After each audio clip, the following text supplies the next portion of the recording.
Que a paz de nosso Senhor e Salvador Jesus Cristo esteja com todos vós. Meus queridos e amados irmãos, hoje venho falar para vocês sobre a importância de se adquirir o conhecimento.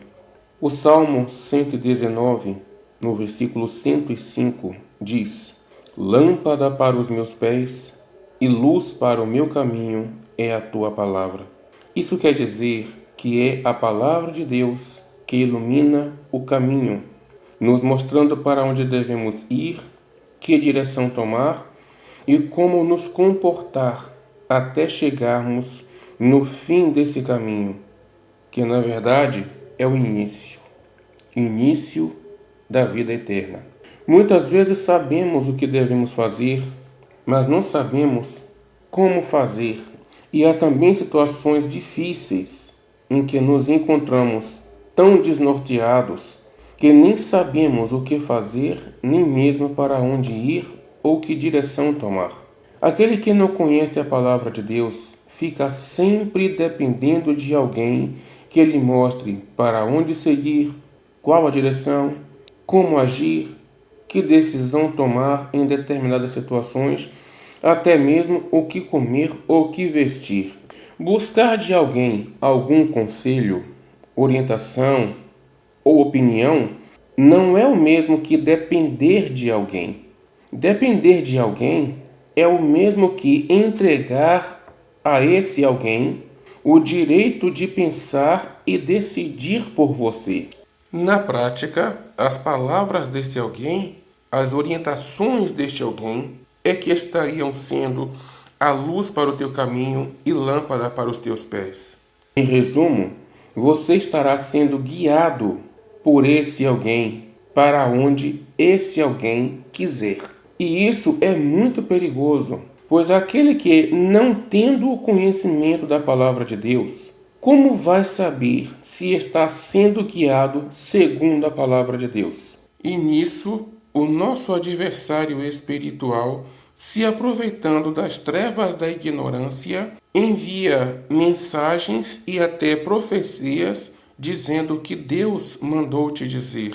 E por meio dessas falsas profecias, ele consegue destruir casamentos, tirar emprego, tirar condições financeiras, tirar saúde, tirar a paz, destruir união, destruir famílias, tirar bens, imóveis daqueles que nele acreditam. E as pessoas, aqueles que não detêm o conhecimento da palavra de Deus, acreditam, abraçam e obedecem, sofrendo assim essas consequências que eu acabei de citar.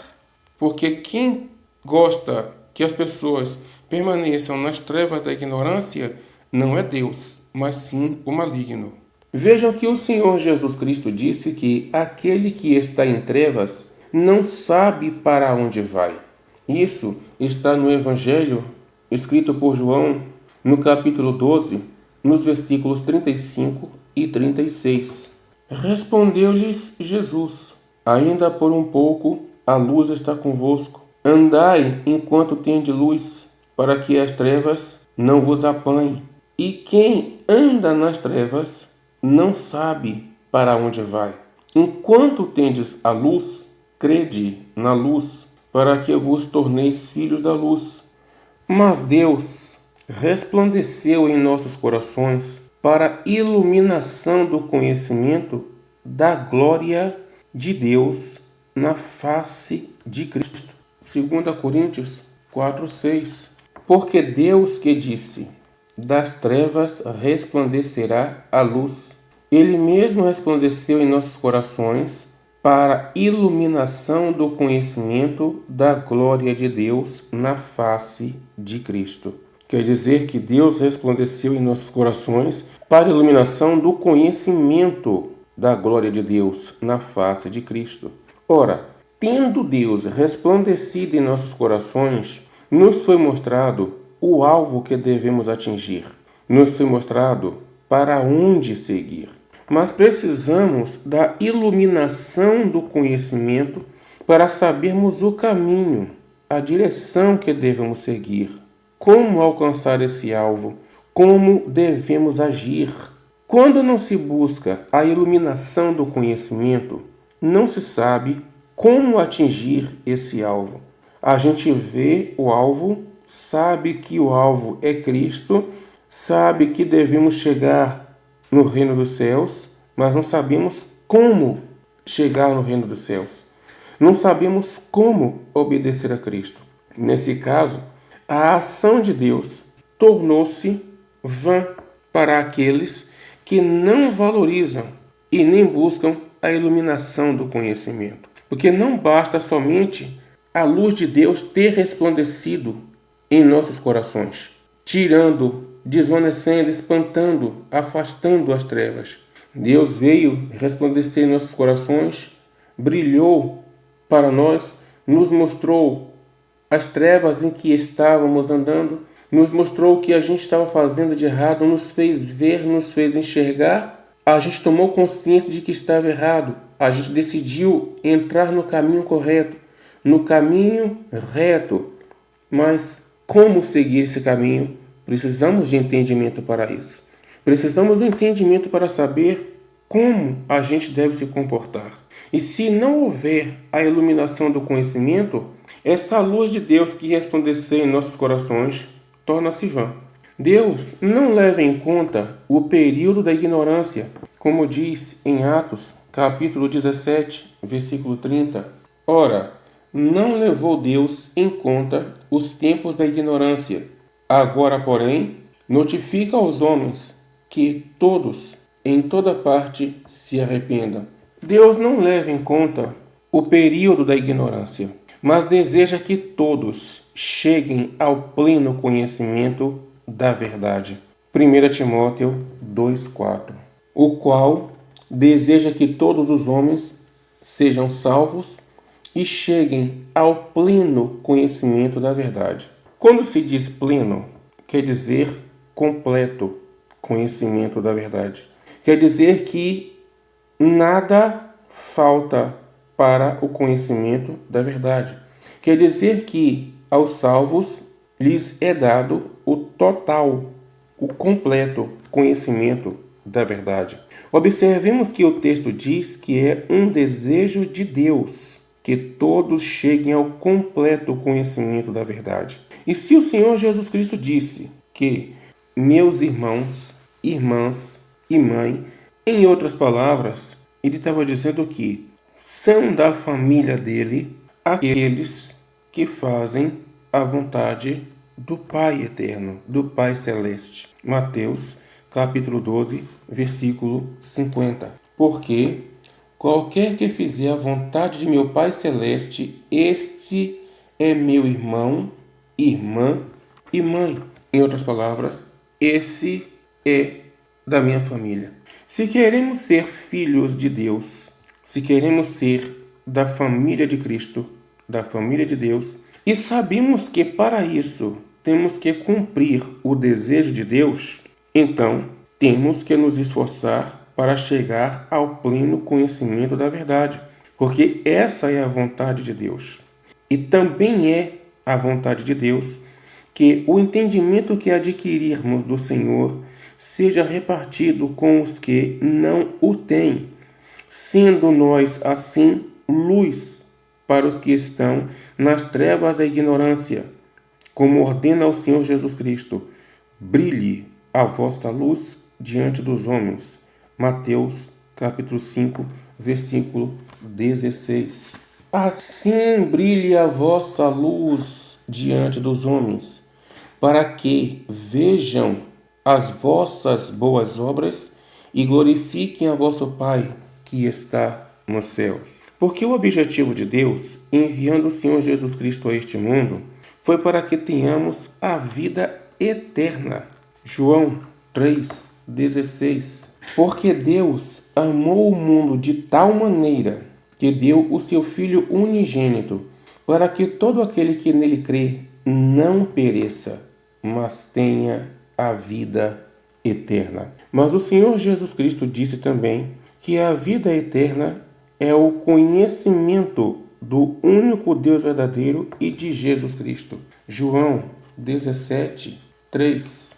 E a vida eterna é esta, que te conheçam a ti, o único Deus verdadeiro, e a Jesus Cristo, a quem enviaste. Consideremos a diferença entre conhecer e reconhecer. Conhecer é adquirir o conhecimento de algo ou de alguém, enquanto que reconhecer é o mesmo que admitir. O Senhor nos fala em conhecer, ou seja, adquirir o conhecimento do Deus único e verdadeiro. Em 1 Coríntios 13, versículo 10 ao 12, nos faz refletir sobre a postura de menino e a postura de adulto, que diz assim: quando, porém, vier o que é perfeito, então o que é em parte será aniquilado. Quando eu era menino, falava como menino, sentia como menino, pensava como menino. Quando cheguei a ser homem, desisti das coisas próprias de menino. Porque agora vemos como em espelho, obscuramente. Então veremos face a face. Agora conheço em parte. Então o conhecerei também como sou conhecido. Porque agora vemos como em espelho, obscuramente. Então veremos face a face. Agora conheço em parte.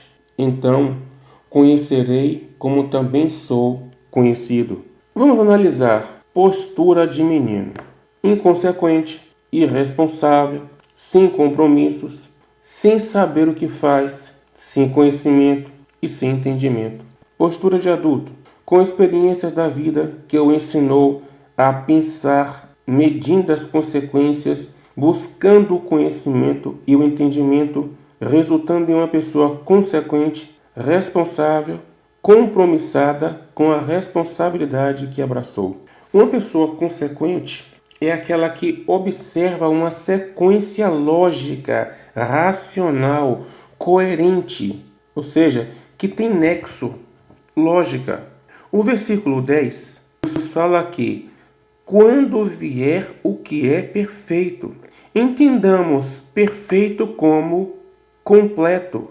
Então, o que é em parte, ou seja, a escuridão da ignorância que nos impede de ver o todo, será aniquilado.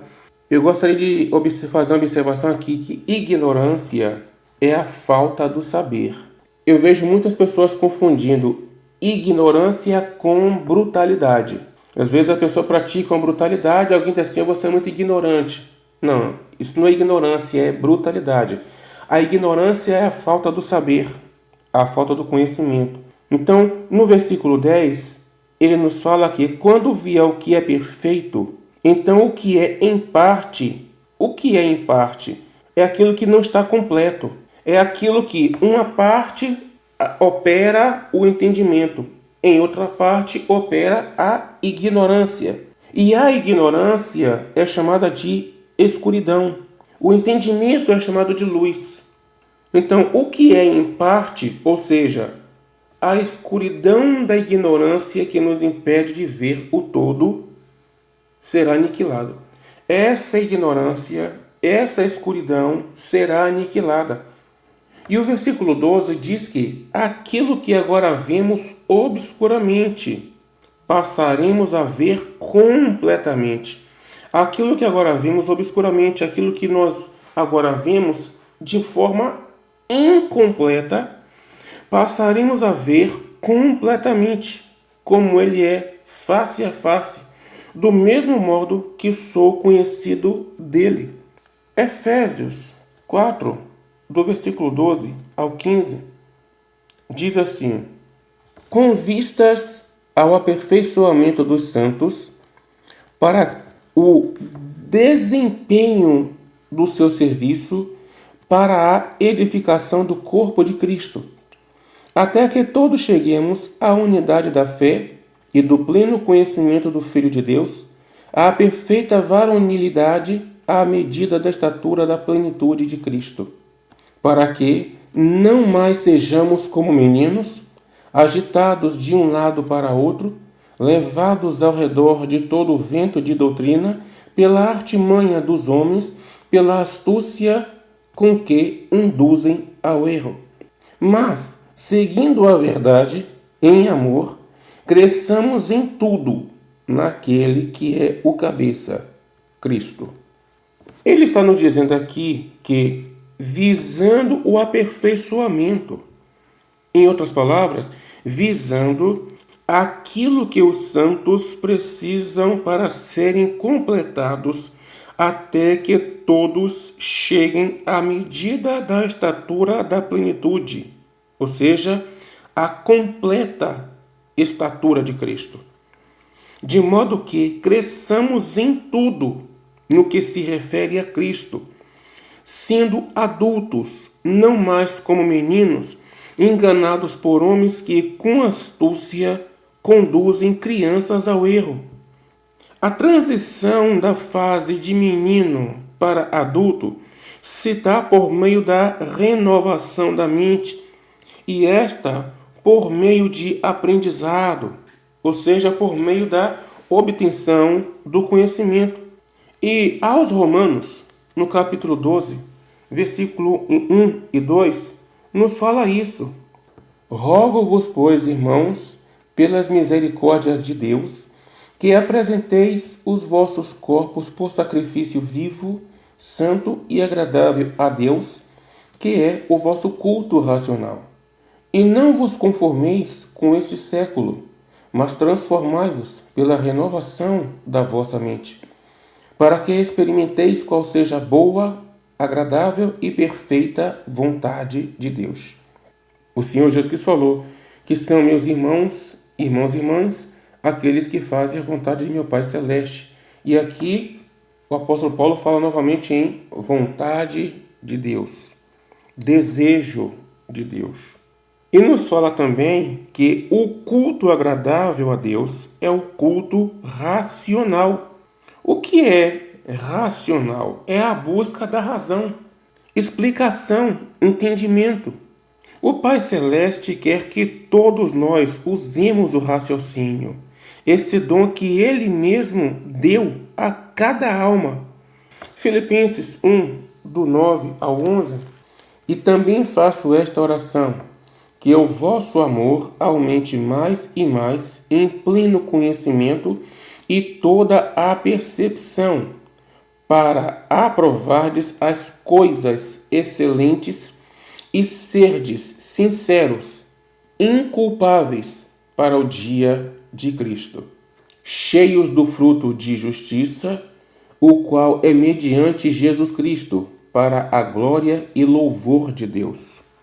Em outras palavras, para ser puro, irrepreensível e ter frutos de justiça por meio de Jesus Cristo, é preciso o discernir o que é melhor. É preciso o aumento do amor em pleno, em completo conhecimento e toda percepção. Toda percepção. E o que é percepção? Se não a faculdade de aprender por meio da mente, ou seja, por meio da inteligência, do raciocínio. Eu passo para vocês aqui alguns exemplos bíblicos de que todos devemos sempre, em tudo, usar o raciocínio. Lucas, capítulo 7, versículo 41 ao 43. Certo credor tinha 2 devedores. Um lhe devia 500 denários e o outro 50. Não tendo nenhum dos dois com que pagar, perdoou-lhes a ambos. Qual deles, portanto, o amará mais? Respondeu-lhe Simão: suponho que aquele a quem mais perdoou. Replicou-lhe Jesus: julgaste bem. O que foi que Jesus fez aqui? Ele botou uma situação para que eles raciocinassem. Então Simão veio e mostrou o raciocínio dele. E Jesus Cristo aprovou o raciocínio dele quando ele disse: julgaste bem. Porque o que é julgar é raciocinar, é pensar, é meditar. O que nós não devemos julgar é a pessoa, a alma, o coração. Nós não devemos julgar alguém. Mas, fora isso, nós devemos julgar tudo. Como está escrito, julgai todas as coisas. Coisas, não pessoas. Qual a diferença? A gente pode olhar para uma atitude e dizer que aquela atitude é má, mas a gente não pode dizer que aquela pessoa é má.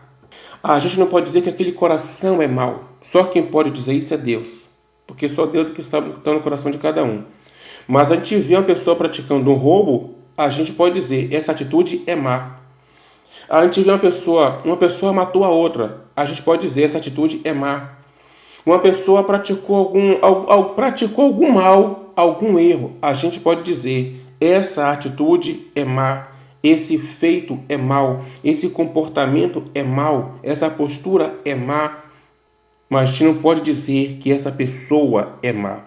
A gente não pode dizer que esse coração é mau. A gente não pode julgar as pessoas, a alma ou o coração. Mas as coisas e os comportamentos a gente julga todos os dias, porque é raciocínio. Aquele que não julga, vegeta. Uma pessoa que trabalha a 3 horas de distância de sua casa, ela põe um despertador para despertar naquele determinado horário. Por quê? Porque ela julgou que ela precisa acordar naquele horário para poder estar no trabalho no horário certo. Uma pessoa vai construir uma casa. Ela senta para julgar o orçamento daquela construção. Ela vai julgar. Um pai ou uma mãe corrige o filho por quê? Porque ele está julgando que se não corrigir o filho agora, esse filho pode se tornar um mau exemplo mais tarde. Um pai e uma mãe colocam um filho na escola porque está julgando que aquele filho sem estudo vai ter um péssimo futuro. Tudo nós julgamos. Uma pessoa que hoje trabalha, ganha um salário mínimo e vai estudar, porque ela está julgando que através dos estudos é que ela tem a oportunidade de melhorar a sua situação financeira. Tudo na nossa vida cotidianamente a gente tem que julgar. A gente tem que raciocinar em tudo na nossa vida. A gente está com um negócio, está vendo que ele está parado. A gente está meditando. Então, de tanto meditar, a gente chega a um julgamento. Se eu continuar com esse negócio, eu vou quebrar e vou ficar sem dinheiro. Então, ele julga que ele tem que mudar de negócio imediatamente. Ele julgou. Ele meditou, fez um julgamento. Em cima desse julgamento, ele muda de área de trabalho, muda o negócio dele. Ele julgou. Tudo nós julgamos, como está escrito que aquele que é espiritual julga todas as coisas, mas ele não é julgado por ninguém. Mas continuando, outro exemplo de que devemos raciocinar em tudo. Atos 17, 11. Ora, estes de Bereia eram mais nobres do que os de Tessalônica, pois receberam a palavra com toda a avidez, examinando as Escrituras todos os dias, para ver se as coisas eram de fato assim. Eles estavam estudando para ver. Eles estavam fazendo comparações. Eles estavam raciocinando. Mateus, capítulo 15, versículo 22, 27 e 28. E eis que uma mulher cananeia que viera daquelas regiões clamava: Senhor, filho de Davi, tem compaixão de mim. Minha filha está horrivelmente endemoniada. O versículo 27 diz: Ela, contudo, replicou-lhe: Sim, Senhor. Porém, esse porém já está colocando o raciocínio dela. Porém, os cachorrinhos comem das migalhas que caem da mesa dos seus donos. Jesus explicou para ela porque não podia fazer aquilo, porque ele tinha sido enviado somente para as ovelhas perdidas da casa de Israel. Ela ouviu. Ela estava ouvindo Jesus falar e estava meditando no que ele falava. Ela usou um argumento. Em outras palavras, ela estava dizendo o seguinte: Senhor, eu não estou te pedindo que tire o pão da boca dos domésticos da casa. Eu só estou te pedindo, Senhor, que as migalhas que eles desprezam, as migalhas que caem da mesa, que o Senhor não jogue essa migalha fora, que o Senhor não deixe essa migalha se perder, que o Senhor deixe eu me alimentar dessa migalha, que o Senhor deixe eu me servir dessa migalha. Ela raciocinou. Isso foi raciocínio da parte dela. Quando diz que orai uns pelos outros, intercessão. O que é intercessão? Gente, interceder é você raciocinar uma forma de convencer a Deus. Não tem como você interceder sem raciocinar. Porque interceder é você com o teu próprio raciocínio estudar argumentos que possam convencer a Deus em favor da pessoa por quem você está intercedendo. Voltando aqui à leitura, no versículo 28, diz: Então lhe disse Jesus: Ó mulher, grande é a tua fé, faça-se contigo como queres. E desde aquele momento, a sua filha ficou sã. Mas por quê? Porque ela não ignorou o dom que Deus colocou nela, o dom do raciocínio. Êxodo, capítulo 32, versículo 11 e 14. Porém, Moisés suplicou ao Senhor, seu Deus, e disse: Por que se acende, Senhor, a tua ira contra o teu povo, que tiraste da terra do Egito com grande fortaleza e poderosa mão? Por que hão de dizer os egípcios: com maus intentos os tirou para matá-los nos montes e para consumi-los na face da terra? Torna-te do furor da tua ira e arrepende-te deste mal contra o teu povo. Lembra-te de Abraão, de Isaque e de Israel, teus servos, os quais por ti mesmo tens jurado e lhes disseste: multiplicarei a vossa descendência como as estrelas dos céus, e a toda esta terra de que tenho falado dá-la-ei a vossa descendência, para que a possuam por herança eternamente. Então se arrependeu o Senhor do mal que dissera havia de fazer ao povo. Como foi que Deus foi convencido? Pelo raciocínio de Moisés. Romanos 12, 1. Rogo-vos, pois, irmãos, pelas misericórdias de Deus, que apresenteis os vossos corpos por sacrifício vivo, santo e agradável a Deus, que é o vosso culto racional. O culto proveniente do raciocínio. E não vos conformeis com este século, mas transformai-vos pela renovação da vossa mente, pela renovação do vosso raciocínio, pela renovação da vossa forma de pensar, para que experimenteis. Olhem bem, pela renovação da vossa mente, de maneira que, pela renovação da vossa mente, experimenteis qual seja a boa, agradável e perfeita vontade de Deus. É necessário para isso a renovação da mente, o culto racional. Lucas 14, do 28 ao 30.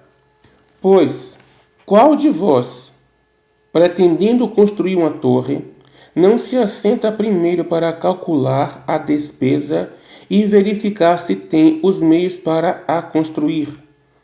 Para não suceder que, tendo lançado os alicerces e não podendo acabar, todos os que a virem zombem dele dizendo: este homem começou a construir e não pôde acabar? Ou qual é o rei que, indo para combater outro rei, não se assenta primeiro para calcular se com 10.000 homens poderá enfrentar o que vem contra ele com 20.000? Jesus está falando que aqui, aquele que vai construir, ele tem que sentar primeiro para raciocinar. Aquele que vai à peleja, primeiro tem que se sentar para raciocinar. 1 Coríntios 2,15. Porém, o homem espiritual julga todas as coisas, mas ele mesmo não é julgado por ninguém. Ele raciocina sobre todas as coisas, ele pensa, ele medita sobre todas as coisas, mas ele mesmo não é julgado por ninguém. 1 Tessalonicenses 5:21. Julgai todas as coisas, retende o que é bom. Raciocine sobre todas as coisas e saiba escolher o que é bom. É isso que ele está dizendo aqui. Raciocinar. Raciocinar. Dando aqui continuidade, nós devemos sempre raciocinar, tendo como base do nosso raciocínio a palavra do Senhor e pedindo em tudo a direção do Senhor. A palavra de Deus tem respostas para toda e qualquer situação e circunstância da nossa vida, do nosso cotidiano. Mas para isso é necessário conhecê-la. Por isso, a importância de se conhecer a vontade do Senhor. Quando alguém abre mão do seu próprio raciocínio, está dando a terceiros a permissão de raciocinar em seu lugar. É nisso que homens com astúcia se aproveitam, guiando esse alguém para onde eles bem quiserem. É o que diz em 2 Coríntios, capítulo 10, versículo 4. Porque as armas da nossa milícia não são carnais, e sim poderosas em Deus para destruir fortalezas, anulando sofismas, ou seja, argumentos enganosos, e toda altivez que se levante contra o conhecimento de Deus, levando cativo todo pensamento à obediência de Cristo. Em outras palavras, os enganadores aprisionam os pensamentos para que esses não sejam direcionados à obediência e assim não adquiram o conhecimento de Deus. Em Isaías, capítulo 5, versículo 12 e 13, diz assim: liras e harpas, tamborins e flautas, e vinho há nos seus banquetes, porém não consideram os feitos do Senhor, nem olham para as obras das suas mãos. Portanto, o meu povo será levado cativo por falta de entendimento. Os seus nobres terão fome, e a sua multidão se secará de sede. O Senhor está mostrando aqui com ira, o Senhor está mostrando algumas estratégias usadas para se cativar, para se aprisionar o entendimento do povo.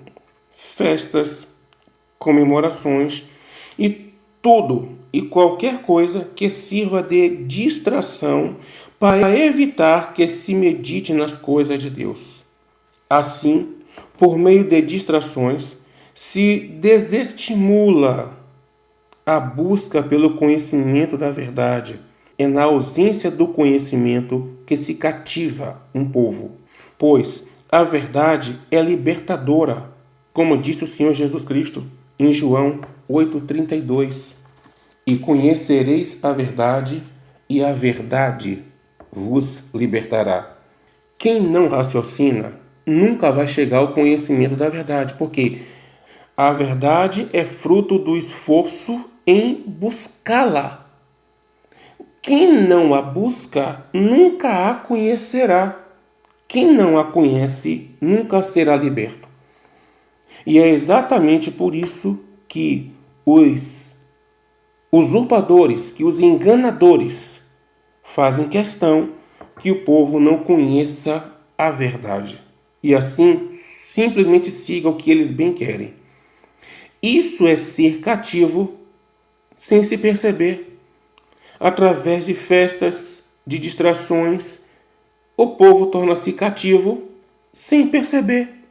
Esse cativo tem, de forma despercebida, controlados a sua mente, o seu raciocínio, o seu intelecto, os seus dons naturais, a sua vida espiritual, material, profissional, financeira, conjugal e amorosa, e etc. Controlados por aqueles que receberam dos seus cativos o direito de raciocinar por eles, segundo o que o Senhor nos diz em Oséias 4:6. O meu povo está sendo destruído porque lhe falta o conhecimento. Porque tu, sacerdote, rejeitaste o conhecimento, também eu te rejeitarei, para que não sejas sacerdote diante de mim. Visto que te esqueceste da lei do teu Deus, também eu me esquecerei dos teus filhos. Qual é o motivo da destruição do povo de Deus? Não é a falta do conhecimento? E pior ainda, o próprio Senhor diz que, como rejeitaram o conhecimento, então o Senhor também os rejeitará. E isso não é pouca coisa. Ser rejeitado por Deus não é pouca coisa. Observem quantas pessoas estão há tantos anos carregando Bíblia, sabem ler, têm Bíblia, mas por viverem sem o conhecimento da palavra de Deus, obedecem a tudo que lhe mandam fazer e a sua vida não sai daquilo. Por que não sai daquilo? Rejeitam o conhecimento. Entregam a outras pessoas o direito, a permissão de raciocinarem por si. Quando uma pessoa vai guiar a outra, a não ser que essa pessoa seja um bom pastor. Mas não sendo um bom pastor, ele nunca vai guiar essa pessoa para o bem da própria pessoa. Ele vai guiar essa pessoa para o bem dele mesmo, não dessa própria pessoa. E quando alguém entrega para terceiros o direito de raciocinar por si, esse terceiro vai usar essa pessoa como ele bem quiser, para o que lhe aprouver. Então, são os rejeitados de Deus, porque rejeitaram o conhecimento.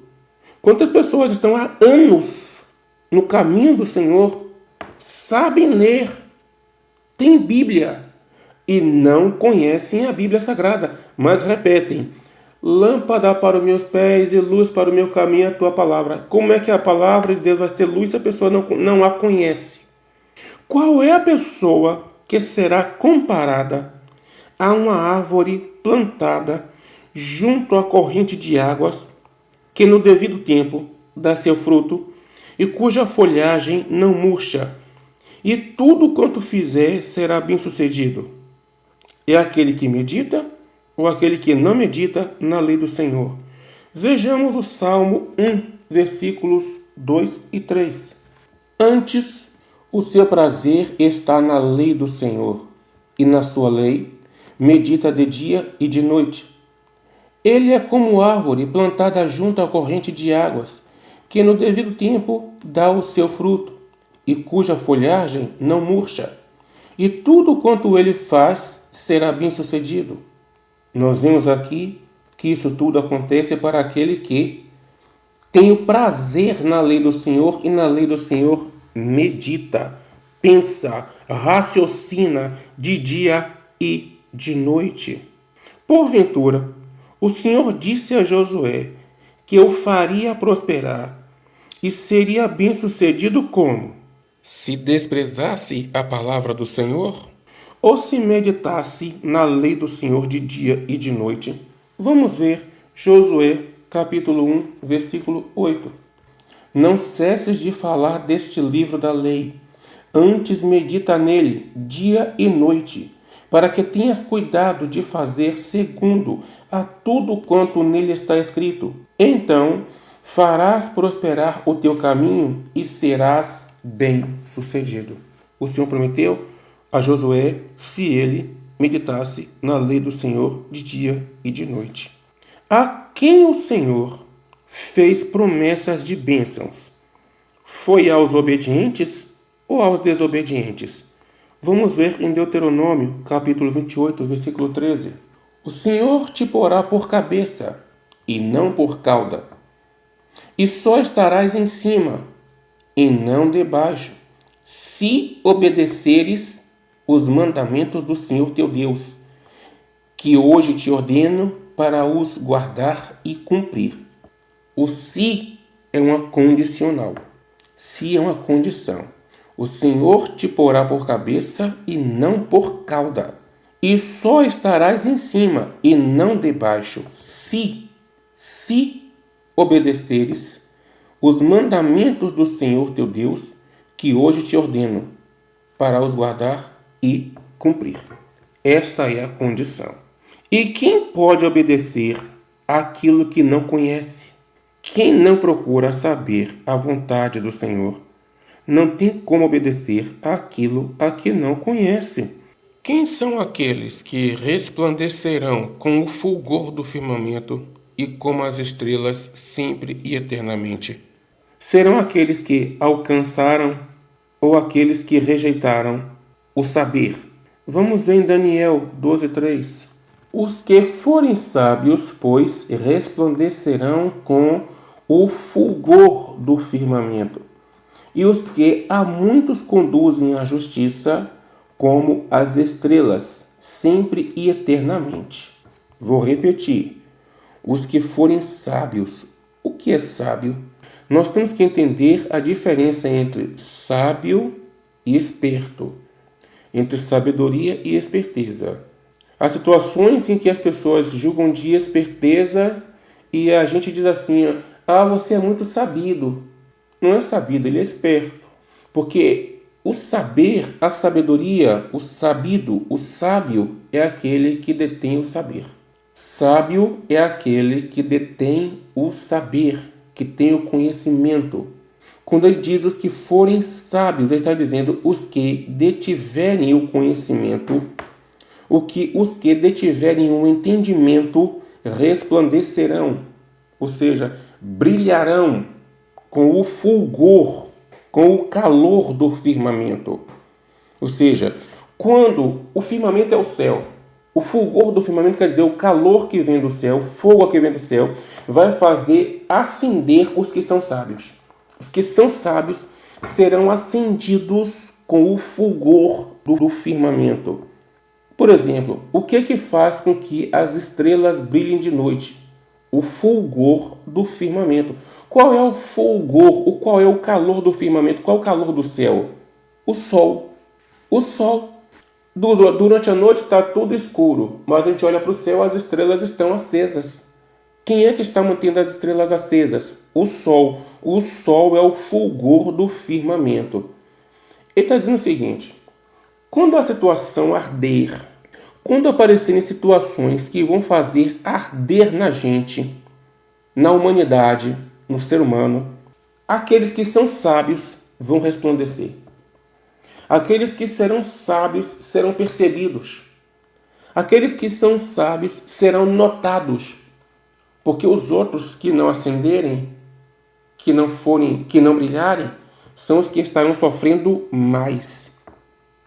E quando ele fala, e os que a muito conduzem à justiça, como as estrelas, sempre e eternamente. Eu pergunto para vocês, o Senhor disse que os porá por cabeça e não por cauda, que estará em cima e não embaixo. As estrelas estão em cima ou embaixo?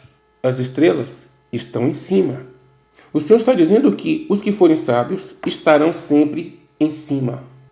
E os que rejeitam o saber estarão sempre embaixo. O Senhor está dizendo que aqueles que adquirirem, que obtiverem o conhecimento, irão sofrer menos. Aqueles que obtiverem o conhecimento irão, durante o ardor, superar cada situação. Durante o ardor, durante a provação, esse fogo que faz arder, provando cada um, vai fazer brilhar os que possuem o conhecimento. E os que possuem o conhecimento estarão sempre em cima. E os que rejeitam o conhecimento estarão sempre embaixo. E sempre precisarão da luz dos que adquiriram o conhecimento. E aqueles que não gostam do conhecimento, até essa luz dos que adquiriram o conhecimento, eles rejeitarão. Eles rejeitarão, porque não aceitarão. Continuando. E mais, quem é luzeiro? Permanece em cima ou embaixo? Vejamos lá em Mateus capítulo 5, versículo 15. Ninguém acende uma candeia para colocá-la debaixo do alqueire, mas no velador, ou seja, lá em cima, no telhado, e ilumina a todos que se encontram na casa. O luzeiro fica lá em cima. Aquele que é luz. E quem é aquele que é luz? Aquele que é iluminado pela palavra do Senhor. Estará sempre lá em cima, iluminando a todos que se encontram na casa. Sobre quem o Senhor virá como chuva em tempos de seca? Será, porventura, sobre aqueles que não se interessam em conhecer ao Senhor? Oséias 6,3, vamos ver o que ele diz? Conheçamos e prossigamos em conhecer ao Senhor. Como a alva, a sua vinda é certa, e ele descerá sobre nós como a chuva, como chuva serôdia que rega a terra. Chuva serôdia é chuva que cai durante o tempo de seca. Sobre quem virá essa chuva serôdia? É sobre aquele que se interessam ou sobre os que não se interessam em conhecer ao Senhor? É sobre aqueles que, além de conhecer o Senhor, prosseguem em conhecer cada vez mais. Qual a diferença entre conhecer e prosseguir conhecendo? Você conheceu, mas quando você se conforma com este século, você não sofre a renovação da vossa mente. A sua mente não evolui. Você conheceu o Senhor só até ali, e até ali você se conforma para você estar bom. Mas o que diz a palavra é: conheçamos e prossigamos, ou seja, transformando-se pela renovação da vossa mente. Essa transformação da vossa mente é o prosseguir no conhecimento do Senhor. O Senhor Jesus Cristo deixa bem claro a todos: os que ouvem a palavra do reino e não a compreendem, vem o maligno e arrebata o que lhes foi semeado no coração. Mateus capítulo 13, versículo 19. Por que ele arrebata o que lhes foi semeado no coração? Porque não compreenderam. Colossenses capítulo 1, versículo 9 e 10. O que é que diz? Diz assim: por esta razão, também nós, desde o dia em que o ouvimos, não cessamos de orar por vós e de pedir que transbordeis de pleno conhecimento, ou seja, do completo conhecimento da sua vontade, ou seja, do completo conhecimento da vontade de Deus. Não é de uma parte da vontade de Deus, é do conhecimento, do completo conhecimento da vontade de Deus em toda a sabedoria e entendimento espiritual, a fim de viverdes de modo digno do Senhor. Olha, com a finalidade, com o objetivo de viver de modo digno do Senhor, merecedor do Senhor, é necessário o pleno conhecimento em toda a verdade de Deus e toda a sabedoria de Deus, para o seu inteiro agrado, frutificando em toda boa obra e crescendo no pleno, no completo conhecimento de Deus, sendo fortalecidos com todo o poder, segundo a força da sua glória, em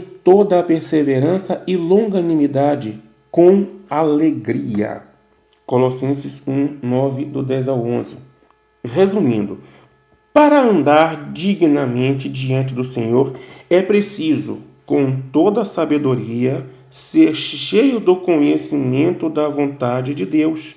É dessa forma que todas as coisas irão cooperar para o bem daqueles que amam a Deus, dos que andam segundo o propósito de Deus, como diz Romanos 8:28. Todas as coisas cooperam para o bem daqueles que amam a Deus, dos que andam segundo o seu propósito. Este seu quer dizer de Deus. Dos que andam segundo o seu propósito, dos que andam segundo o propósito de Deus. E qual é o propósito de Deus para nós? É que permaneçamos nas trevas da ignorância, sendo guiados por nós mesmos ou controlados por aproveitadores para onde eles bem quiserem? Com toda certeza, não é essa a vontade de Deus.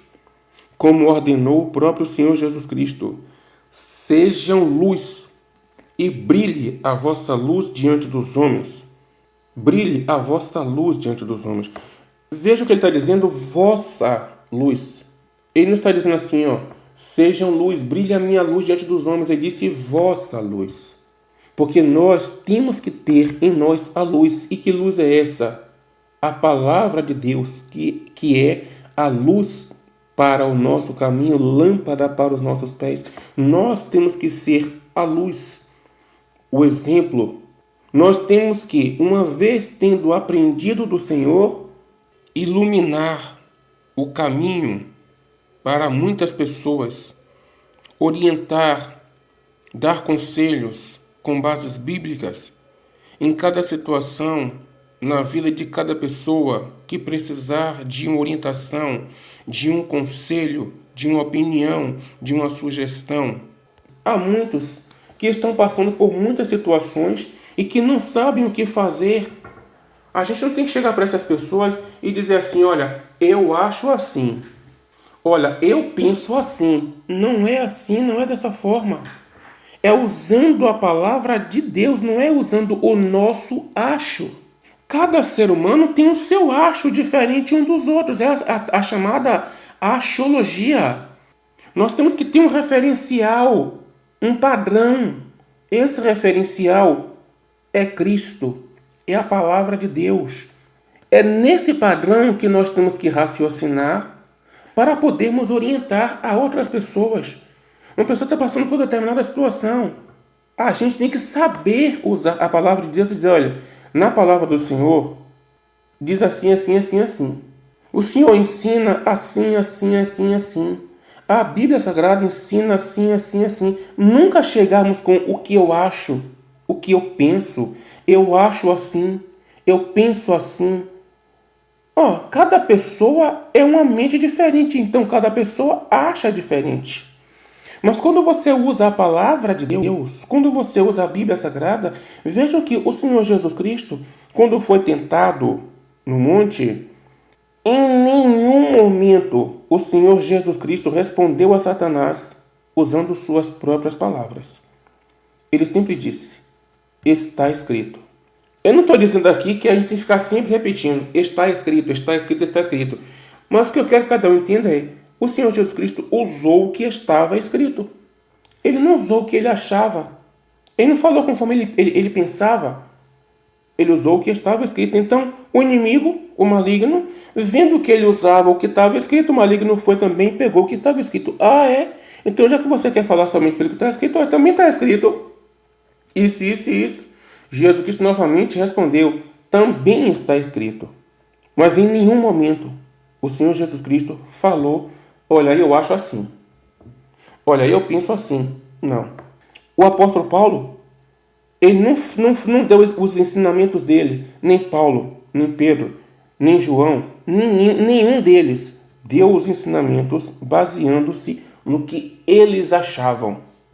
Mas todo o raciocínio deles, todo o raciocínio de cada um deles, era sempre tendo como base as Escrituras Sagradas e as palavras de nosso Senhor Jesus Cristo.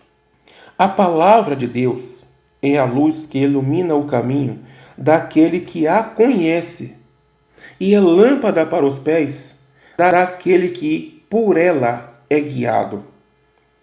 Quem não a valoriza para entendê-la e nela meditar, jamais irá saber o sentido, o significado desse salmo.